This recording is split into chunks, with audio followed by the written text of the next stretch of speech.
Let's talk about calories. What is a calorie? It's a unit of energy, the amount of energy that's needed to heat 1 litre of water by 1 degree Celsius. A calorie is a calorie, regardless of what you hear or read or whatever.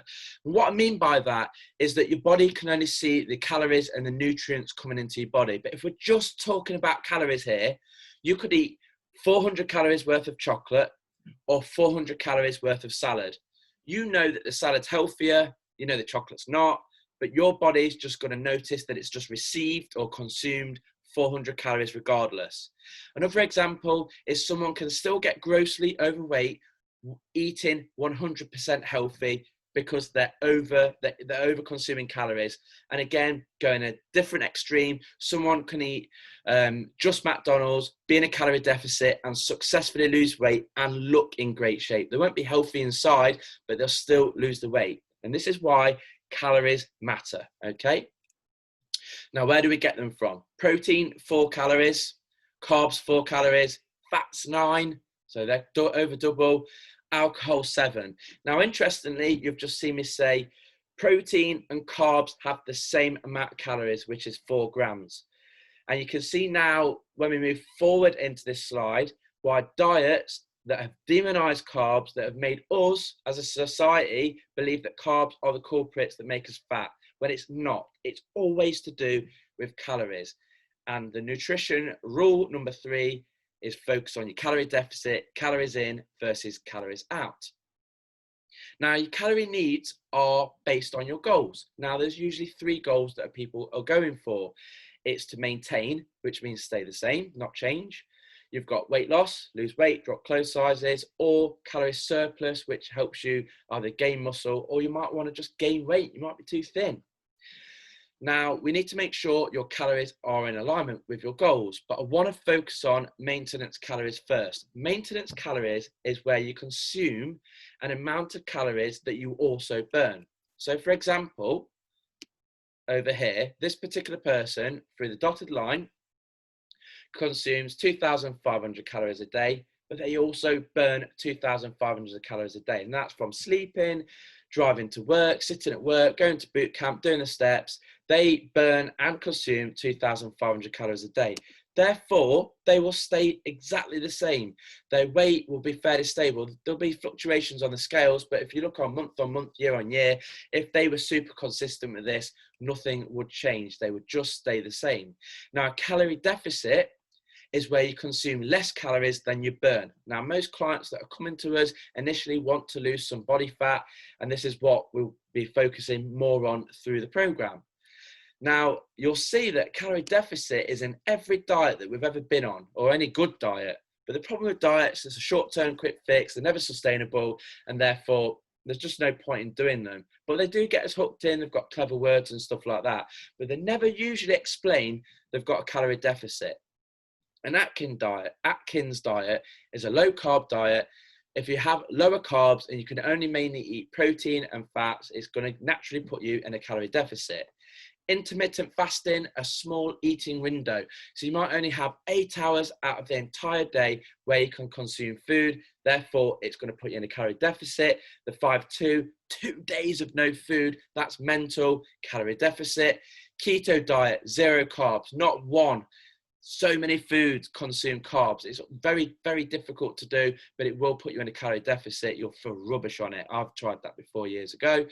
The paleo diet, I heavily invested into this one. It really hooked me in before I became a fit pro. No processed food. Now, when you have nothing out of a jar packet whatsoever, it's very difficult to overindulge on super clean foods, therefore calorie deficit. And Slimming World controls your food intake. Calorie deficit. So every single diet we go on is a calorie deficit.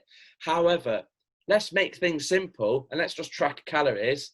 Never have to get on a diet and learn this new process again.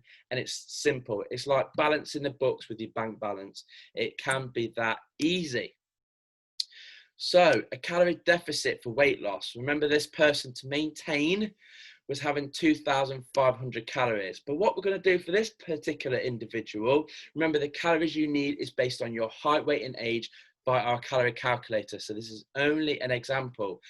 We're going to give this person 2,000 calories a day instead of 2,500, which is putting them in a calorie deficit of 3,500 calories. So they'll lose roughly a pound of fat per week.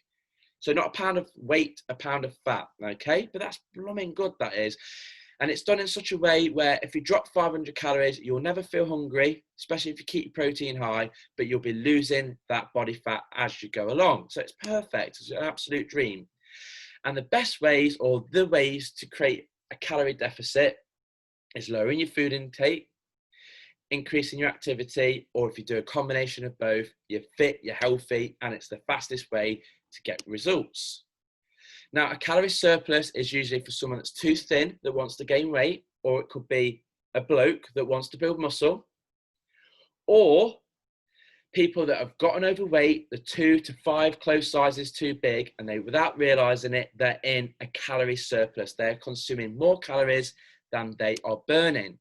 So remember, the maintenance on the dotted line was 2,500 calories. Now, this person happens to eat 3,000 calories a day.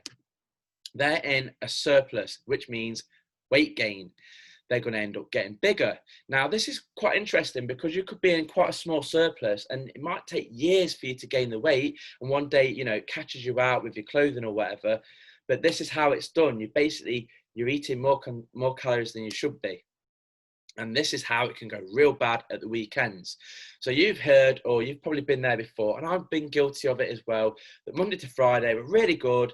We've had a hard week and we want to let our hair down at the weekend, and then it could go all peak tong. We end up having way too many calories at the weekend. And then it undoes the week of hard work because your total amount of calories are too big, and therefore you was in a deficit and now you're in a surplus, and it can be a vicious cycle. Now, if you watch our little video on banking your calories, where you can get lots of extra calories so you can indulge at the weekend without it undoing your results, I would recommend you watch that, because we've got big real strategies that are simple to follow that allow you to have the pizza, the beers, the wine, the nice indulgent weekends without it undoing your results.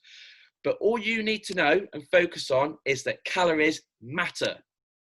You've got to track them. You've got to make sure you're consistent and follow our system. Okay, this is enough for now on the calories. It's Coach Si signing out.